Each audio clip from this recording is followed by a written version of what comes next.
نحمده ونصلي على رسوله الكريم اما بعد فقد قال الله تبارك وتعالى كما ورد في سورة بني اسرائيل اعوذ بالله من الشيطان الرجيم بسم الله الرحمن الرحيم ولا تقربوا الزنا انه كان فاحشة وساء سبيلا ولا تقتلوا النفس التي حرم الله إلا بالحق ومن قتل مظلوما فقد جعلنا لوليه سلطانا فلا يسرف في القتل إنه كان منصورا ولا تقربوا مال اليتيم إلا بالتي هي أحسن حتى يبلغ أشده وأوفوا بالعهد إن العهد كان مسؤولا وَأَوْفُوا الْكَيْلَ إِذَا كِلْتُمْ وَزِنُوا بِالْقِسْطَاسِ الْمُسْتَقِيمِ ذَلِكَ خَيْرٌ وَأَحْسَنُ تَأْوِيلًا صدق اللہ العظیم رب اشرح لي صدری ویسر لي امری واحلل عقدۃ من لسانی یفقہوا قولی اللہم ربنا الہمنا رشدنا واعذنا من شرور انفسنا اللهم ارنا الحق حقا وارزقنا اتباعه وارنا الباطل باطلا وارزقنا اجتنابه آمین یا رب العالمین۔ سورہ بنی اسرائیل کے چوتھے رکوع کی دوسری آیت پر گزشتہ نشست میں کچھ گفتگو ہو چکی ہے۔ ولا تقربوا الزنا انه كان فاحشة وساء سبیلا، اس کے بارے میں یہ عرض کیا جا چکا ہے کہ در حقیقت زنا کا سد باب کرنے کے لیے اولاً یہ سمجھیے زنا کہتے کسے ہیں۔ ایک مرد اور عورت کے درمیان جنسی اختلاط ہو جبکہ ان کے مابین نکاح، شادی، میرج، کوئی قانونی رابطہ جو ہے موجود نہ ہو۔ ظاہر بات ہے کہ کوئی اگر عیسائی مرد اور عورت ہیں تو ان کا نکاح اپنے طرز پر ہوگا اور ان کا تعلق زن و شو جو ہے وہ جائز ہوگا، لیکن یہ کہ اگر ان کا اپنے طرز پر بھی کوئی نکاح نہیں ہوا ہے تو پھر وہ زنا شمار ہوگا۔ اسلام میں جو نکاح کے اصول ہیں، قواعد ہیں، ضوابط ہیں، شرائط ہیں، وہ پوری ہوں اور اس کے بعد ایک مرد اور عورت کے درمیان جنسی اختلاط ہو تو جائز ہے، اس کے بغیر اگر ہو رہا ہے تو وہ زنا ہے۔ اس زنا کے بارے میں پہلا لفظ جو آیا ولا تقربوا الزنا، زنا کے قریب بھی مت جاؤ، یہ در حقیقت تاکید کا ایک انداز ہوتا ہے۔ ایک تو یہ کہ کہا جائے زنا مت کرو، جیسے ہم پڑھ چکے ہیں سورہ الفرقان کے جو آخری رکوع میں ولا یزنون، جو اللہ کے نیک بندے ہیں وہ زنا نہیں کرتے، وہاں پر وہ ایک فعل کی شکل میں ہے۔ یہاں بتایا جا رہا ہے کہ اس کے قریب بھی مت جاؤ۔ اس فعل کا ارتکاب تو بہت بری بات ہے، بہت بری بات ہے، اور ایک مسلمان سے مستبعد ہے، اس کی توقع نہیں ہے کہ وہ ایسی غلط حرکت کے قریب جائے گا، لیکن یہاں پر یہ ہے کہ اس کے قریب جانے کے راستے بھی مسدود کر دیے جائیں۔ یہ ہدف ہے، اصل میں یہ گول ہے جس کے تحت ہمارا پورا معاشرتی نظام بنایا گیا ہے۔ ہمارا معاشرہ، میں پچھلی مرتبہ عرض کر چکا ہوں کہ چار پردے حائل کرتا ہے مرد اور عورت کے درمیان۔ میں نے پہلے بیان کیے تھے اس ترتیب سے کہ پہلا پردہ ہے دل کے اندر حیا کا ہونا، حجاب جسے کہتے ہیں، بڑا حجاب آیا، یہ اندرونی طور پر انسان کو کسی شے کے بارے میں جو ہے احساس ہوتا ہے کہ یہ برا کام ہے، حیا اس کو ہم کہیں گے، یہ پہلا پردہ ہے۔ دوسرا پردہ ہے ستر، جسم کو ڈھانپ کر رکھنا۔ مرد کے لیے ستر کا حصہ کچھ اور ہے، عورت کے لیے پورا جسم ستر ہے۔ مرد کے لیے عورت کا پورا جسم ستر ہے سوائے چہرے کی ٹکیا کے اور ہاتھوں کے اور پاؤں کے۔ پھر ہے حجاب، اگر مسلمان عورت گھر سے باہر نکلتی ہے یا کہیں گھر کے اندر بھی کوئی نامحرم آتے ہیں تو ان سے پھر چہرے کا پردہ بھی لازم ہے۔ محرم کون ہے؟ محرم وہ لوگ ہوتے ہیں کہ جن سے کسی بھی حالت میں کبھی بھی نکاح کا کوئی امکان نہ ہو۔ باپ سب سے بڑا محرم ہے۔ ظاہر بات ہے کہ کچھ بھی ہو جائے بیٹی کا اور باپ کا نکاح نہیں ہو سکتا۔ بھائی ابدی محرم ہے، اس کے درمیان ان دونوں کے بہن بھائی کے درمیان رشتہ نہیں ہو سکتا۔ البتہ ایک شکل یہ ہے کہ ایک بہن اس وقت کسی بہنوئی کے گھر میں ہے، لیکن یہ کہ اگر اس بہن کا انتقال ہو جائے تو دوسری بہن سے اس کا نکاح ہو سکتا ہے، لہذا وہ نامحرم شمار ہوگا، وہ محرم نہیں ہوگا۔ اس حوالے سے وہ جو ابدی محرمات ابدیہ ہے وہ ہے محرم، اور ان کے سامنے کھلے چہرے کے ساتھ بھی عورت نہیں آ سکتی، اور محرموں کی فہرست جو ہے وہ سورہ نور کے اندر دے دی گئی ہے، بڑی مفصل اور تفصیلی آیت ہے۔ اور چوتھا پردہ یہ ہے کہ معاشرہ غیر مخلوط ہو، مرد و زن کے مابین اختلاط نہ ہو، مخلوط مجالس نہ ہو، دفتروں میں مل جل کر کام نہ کیا جا رہا ہو، اور کہیں کہیں کارخانے میں شانہ بشانہ کھڑے ہو کر کام نہ کیا جا رہا ہو، نہیں، یہ معاملہ غلط ہے، بلکہ سیگریگیٹڈ سوسائٹی، عورتوں کے دائرہ کار کسی شے پر پابندی نہیں ہے، عورتوں کے لیے تفریح گاہیں بنائیں آپ جس میں صرف عورتیں اور بچے جا سکتے ہو ایک خاص عمر کی حد تک، مرد نہیں جائیں گے، مردوں کے لیے تفریح گاہیں علیحدہ ہوں گی، وہاں عورتیں نہیں جائیں گی۔ تو عورتوں اور مردوں کے درمیان عدم اختلاط، مدارس ہے، اسکول ہے، کالج ہے، یونیورسٹیاں علیحدہ علیحدہ بنا دیجیے، پڑھیں وہ بھی، یہ بھی پڑھیں، لیکن مخلوط نہ ہو، مخلوط تعلیم نہیں۔ تو یہ جو ہے غیر مخلوط معاشرت، یہ در حقیقت اسلامی معاشرے کا سب سے بڑا امتیاز ہے، سب سے بڑا علم ہے، سب سے بڑا شعار ہے۔ کوئی بھی غیر مسلم جو ہے اسلامی معاشرے میں آئے گا تو سب سے زیادہ بات جو اسے محسوس ہوگی وہ یہ ہے کہ یہاں عورتیں اور مرد جو ہیں وہ آپس میں ملے جلے ہوئے نہیں ہیں، بلکہ ان کے درمیان ایک گویا کہ بہت بڑا پردہ جو ہے معاشرے کے اندر لٹکا ہوا ہے، سیگریگیشن ہے۔ باقی یہ ہے کہ سطر سے آگے جسم جو ہے وہ صرف زوجین کے سامنے کھلے گا، مرد کا سطر صرف بیوی کے سامنے کھلے گا، یا ڈاکٹر اگر کوئی سرجری کرنی ہے تو ظاہر بات ہے کہ اس میں وہ پردہ نہیں ہوگا۔ عورت کا بھی چہرہ، ہاتھ اور پیر کے علاوہ جسم کا کوئی حصہ کسی محرم کے سامنے نہیں کھلے گا سوائے شوہر کے یا ڈاکٹر کے۔ یہ سارا جو تفصیلی نظام دیا گیا ہے، اس کا ہدف کیا ہے کہ یہ مرد اور عورت کے درمیان جو کشش اللہ نے رکھی ہے، زبردست کشش، یہ کشش اگر نہ ہو تو تمدن کا یہ ہنگامہ ہی نہ ہو، شادیاں لوگ کریں ہی نہ، اور لوگ جو ہے یہ مشقتیں اور یہ مصیبتیں جھیلیں ہی نہ۔ اولاد کی پیدائش ہے، پھر ان کی پرورش ہے، پھر انہیں کھلانا پلانا ہے، ان کی تعلیم ہے، ان کی علاج معالجہ ہے، 100 کھکھیڑ ہے۔ یہ سارا انسان کیوں برداشت کرتا ہے کہ جنسی جذبہ بہت زوردار اللہ تعالیٰ نے انسانوں میں رکھ دیا ہے۔ تو جتنا یہ زوردار جذبہ ہے اتنا ہی اسے کنٹرول کرنے کے لیے گھوڑا جتنا منہ زور ہو اتنی ہی مضبوط لگام اس کو دینی چاہیے، لہذا اس کے لیے یہ حدود اور قیود عائد کر دیے گئے تاکہ جو سیکشول ارج ہے یا سیکشول اٹریکشن جو کہ جنسی طور پر انسان کے اندر ہے، مرد میں بھی ہے عورت میں بھی ہے، وہ کل کی کل زوجین پر مرتکز ہو جائے، شوہر کا وہ پوری سیکشول ارج جو ہے وہ اپنی بیوی پر مرکوز ہو، بیوی کی وہ پوری جو سیکشول ارج ہے وہ اپنے شوہر پر مرکوز ہو، ادھر ادھر نگاہیں نہ بھٹکیں، مبادا کہیں جا کر کسی مرد کی نگاہ میں کوئی عورت کھب گئی، اب ظاہر بات ہے کہ آنکھ سے ہو کر وہ تصویر جو ہے نہا خانہ دل میں اتر جاتی ہے، پھر وہ خوابوں میں آئے گی، خیال میں چھائی رہے گی، نتیجہ کیا ہوگا؟ اپنی بیوی کی طرف سے توجہ ہٹ جائے گی، وہ جو بانڈ آف لو ہے اور باہمی اٹینشن ہے ایک دوسرے کی طرف شوہر اور بیوی کی، وہ کم ہو جائے گی،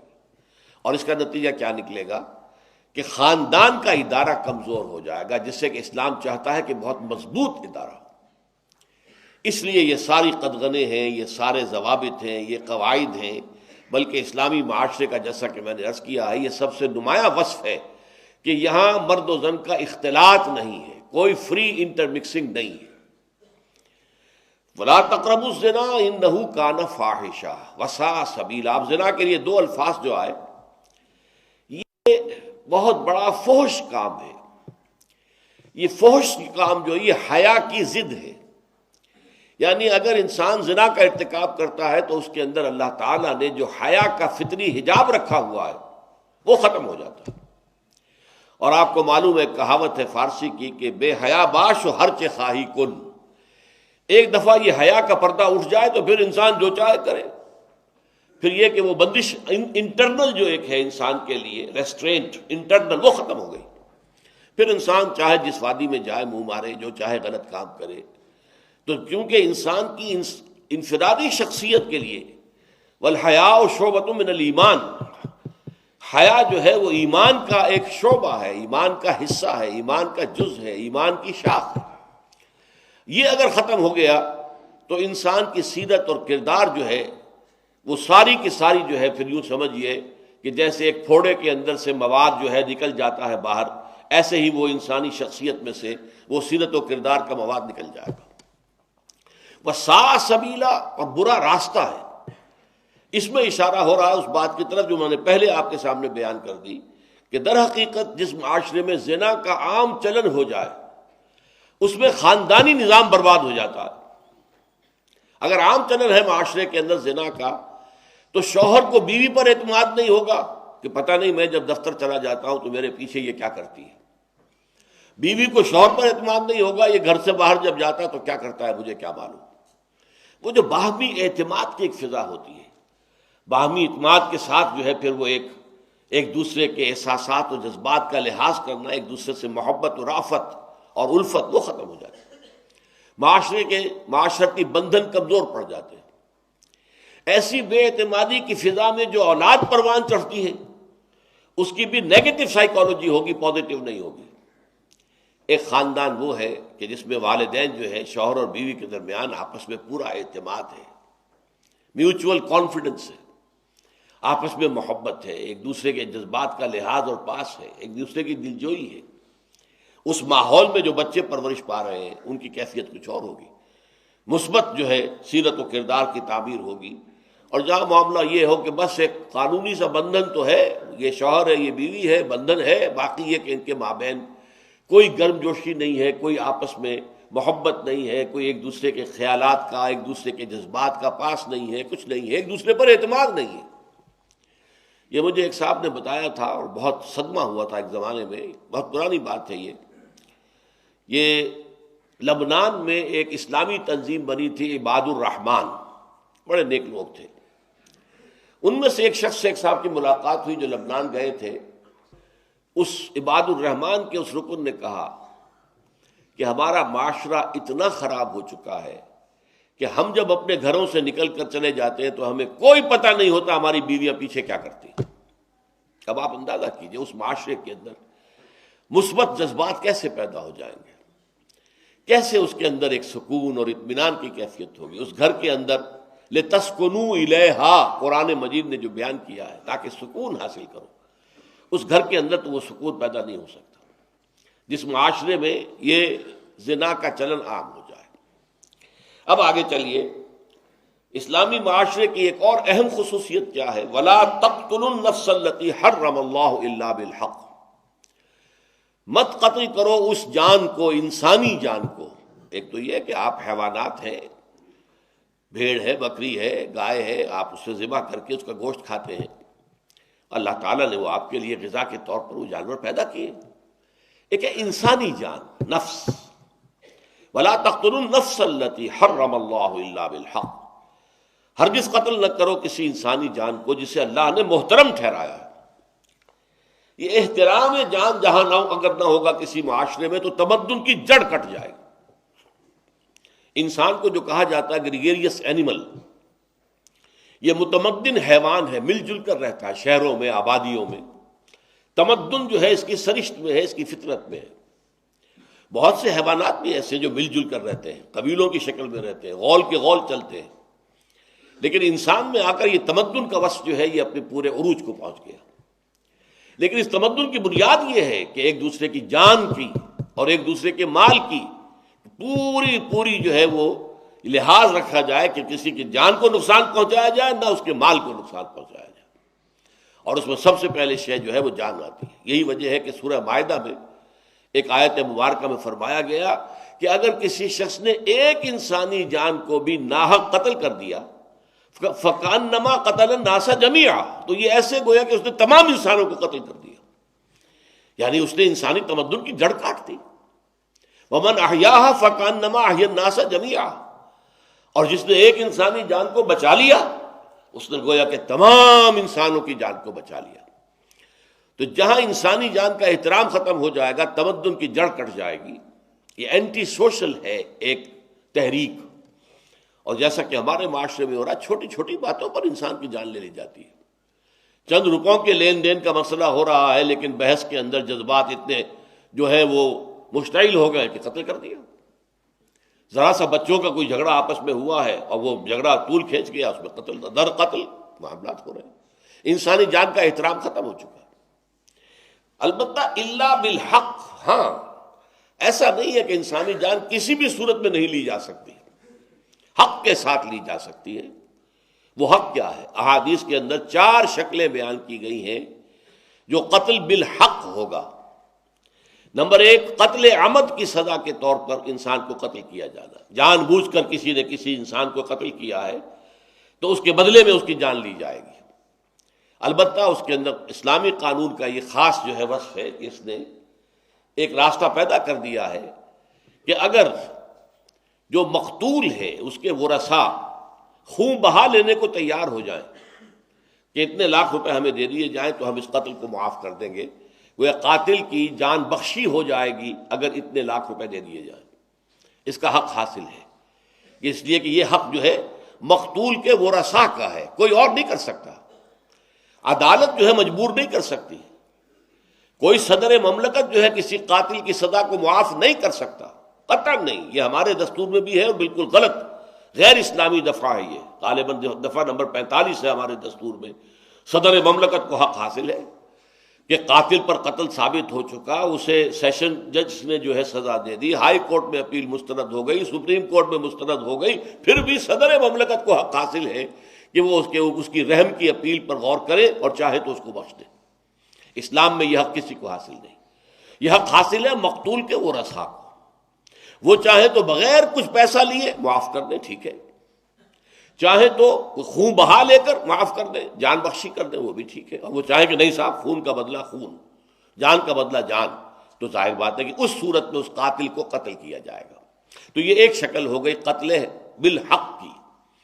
نمبر 2، قتل بالحق کیا ہے؟ اگر کسی شخص نے جو شادی شدہ ہے، مرد یا عورت، زنا کا ارتکاب کیا ہے تو بدترین شکل میں قتل کی سزا ہے، وہ رجم ہے. پتھر مار مار کے اس کو ہلاک کیا جائے، یہ بھی قتل ہے. تیسرے یہ ہے کہ اگر اسلامی ریاست میں کوئی مسلمان مرتد ہو جاتا ہے، عیسائی ہو جاتا ہے، قادیانی ہو جاتا ہے، کچھ اور ہو جاتا ہے، دائرہ اسلام سے خارج، وہ بھی قتل کر دیا جائے گا، الا یہ کہ وہ پھر ہمارا ملک چھوڑ کے چلا جائے.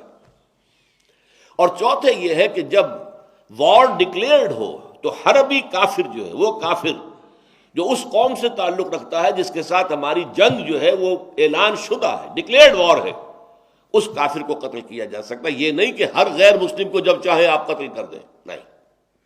ذمہ کو آپ قتل کریں گے، یہ ایسا ہی ہے جیسے آپ نے کسی مسلمان کو قتل کر دیا، وہ آپ کی ریاست کا شہری ہے.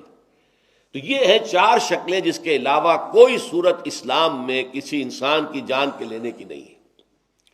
تو فرمایا وَلَا تَقْتُلُوا النَّفْسَ الَّتِي حَرَّمَ اللَّهُ إِلَّا بِالْحَقِّ وَمَنْ قُتِلَ مَظْلُومًا، اور جو ان 4 شرطوں کے علاوہ قتل کیا گیا، من قتل مظلومًا، تو گویا کہ وہ ظلم کے ساتھ قتل کیا گیا، وہ مظلوم ہے، فقد جعلنا لولیہ سلطانا، تو ہم نے اس کے ولی یعنی اس کے وارث کو سند عطا کر دی ہے، اختیار اس کے ہاتھ میں ہے. تو حکومت کا رول اس میں کیا ہوگا؟ تفتیش کرے، تحقیق کرے، قاتل کو پکڑے، مقدمہ قائم کرے، ثابت کرے، لیکن اس کے بعد فیصلہ یہ اس کے ہاتھ میں نہیں ہے. فیصلہ مقتول کے وارث کے ہاتھ میں ہے. وہ چاہے تو کہیں گے صاحب خون کے بدلے خون، جان کے بدلے جان. بلکہ اس میں یہاں تک بھی ہے کہ جس طور سے اس قاتل نے مقتول کو قتل کیا تھا اسی طور سے وہ مقتول کا وارث جو ہے قاتل کو قتل کرے گا. کسی نے خنجر مارا تھا تو خنجر مارا جائے گا، کسی نے گولی ماری تھی گولی ماری جائے گی. اور یہ شکلیں ہوئی ہیں، حال ہی میں طالبان کی حکومت میں یہ شکل ہوئی ہے، کھلے میدان کے اندر جو ہے قصاص لیا گیا.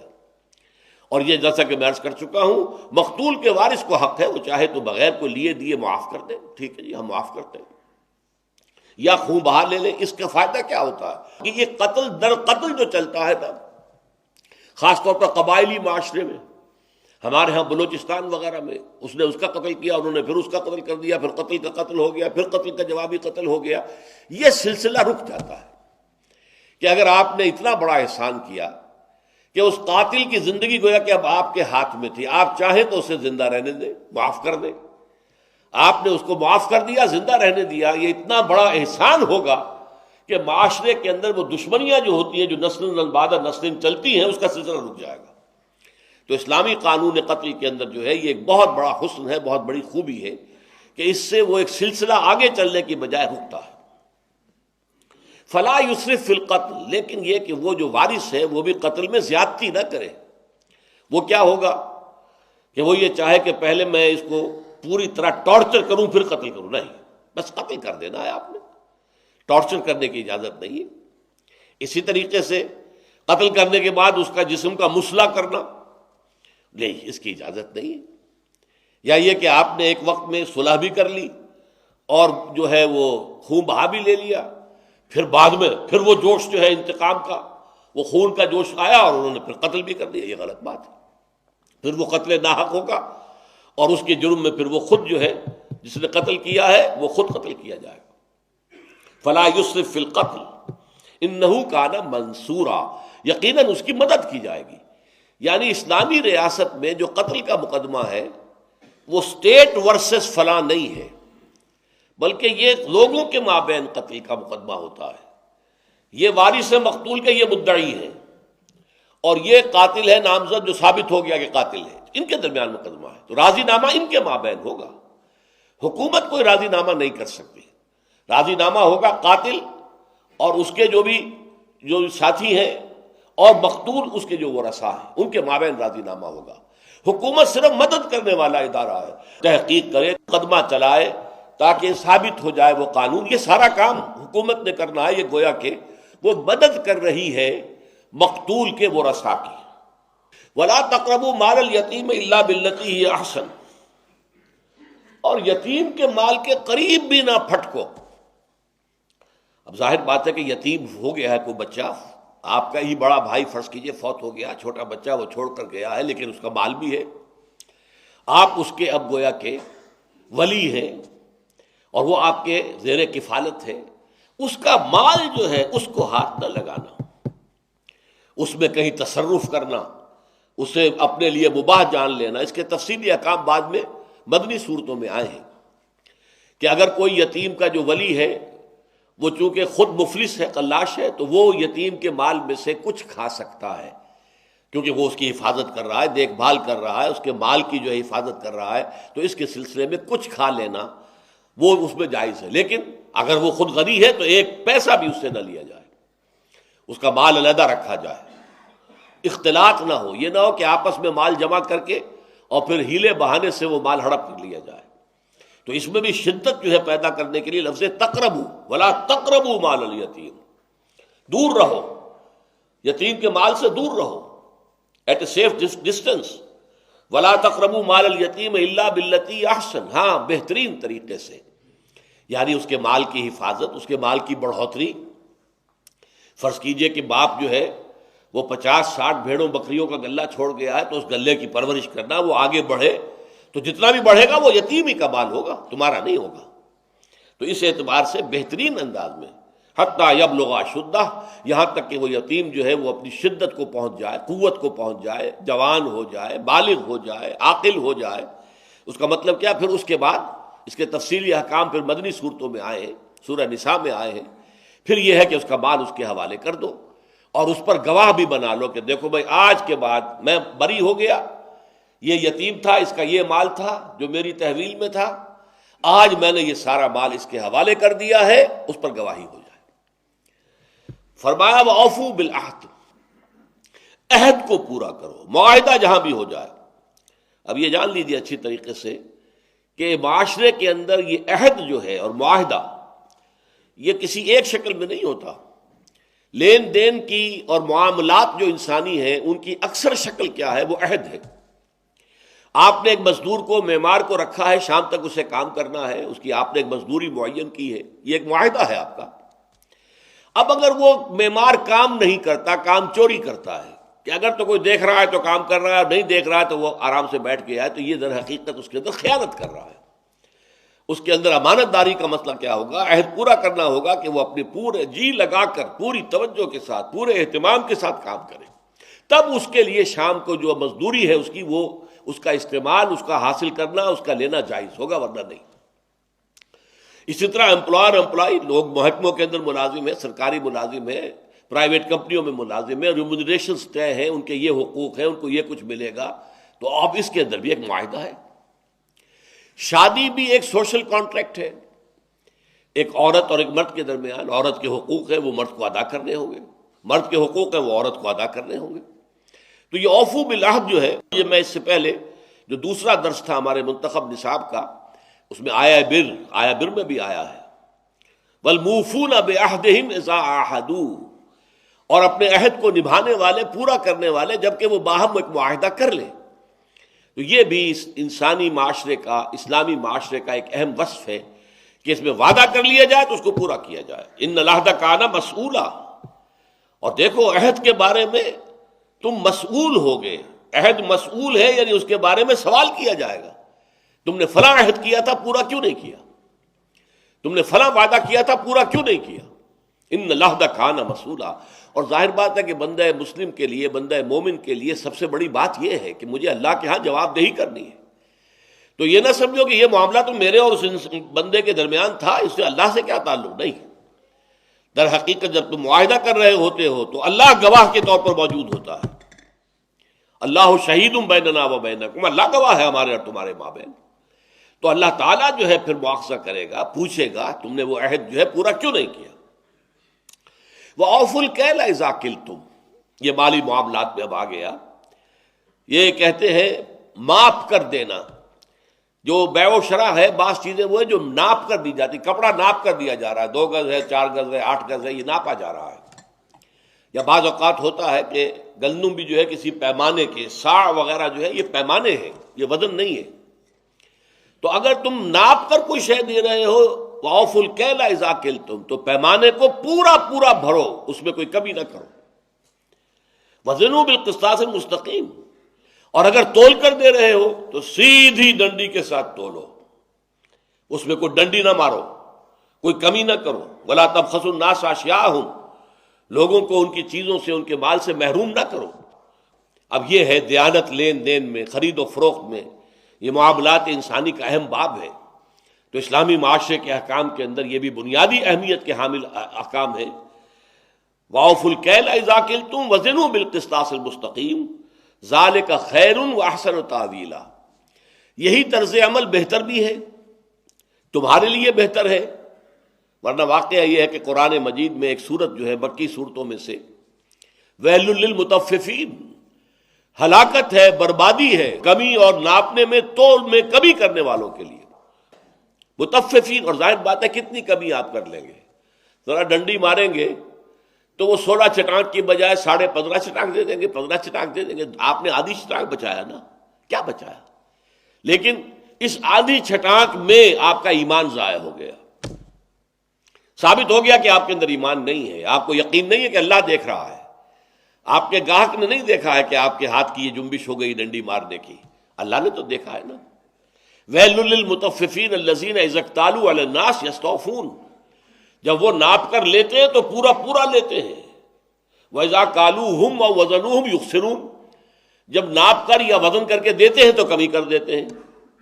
أَلَا يَظُنُّ أُولَٰئِكَ أَنَّهُم مَّبْعُوثُونَ لِيَوْمٍ عَظِيمٍ يَوْمَ يَقُومُ النَّاسُ لِرَبِّ الْعَالَمِينَ، کیا انہیں یہ خیال نہیں ہے کہ انہیں اٹھایا جائے گا مرنے کے بعد، اور پھر انہیں اس یوم عظیم، بڑے عظیم دن اپنے رب کے حضور میں کھڑے ہونا ہوگا جواب دہی کے لیے۔ یہ احساس پیدا کرنا در حقیقت یہ ہے ایمان کا تقاضا۔ اسی لیے ایک حدیث جس کے بارے میں آتا، حضرت انس بن مالک رضی اللہ تعالی عنہ، جو حضور کے خادم خاص تھے اور جو 9 برس تک حضور کی خدمت کرتے رہے، وہ یہ فرماتے ہیں کہ قلما خطبنا رسول اللہ صلی اللہ علیہ وسلم الا قال، شاذ ہی ہوگا کوئی ایسا وعظ کہ آپ نے ہمیں دیا ہو، خطبہ دیا ہو اور یہ الفاظ اس میں ادا نہ کیے ہو۔ گویا کہ ہمیشہ حضور یہ الفاظ اپنے خطبے میں شامل کرتے تھے، لا ایمان لمن لا امانت لہ ولا دین لمن لا عہد لہ، جس شخص میں امانت داری کا وصف نہیں، اس کے کوئی ایمان نہیں، اور جس شخص میں عہد پورا کرنے کا وصف نہیں، اس کا کوئی دین نہیں۔ اس لیے کہ دین بھی تو ایک عہد ہے، ایاک نعبد و ایاک نستعین، یہ معاہدہ ہے، بہت بڑا معاہدہ ہے۔ آپ 10 روپے کا معاہدہ پورا نہیں کرتے تو یہ پوری زندگی کا معاہدہ کیسے پورا کر دیں گے؟ ولا دین لمن لا عہد لہ۔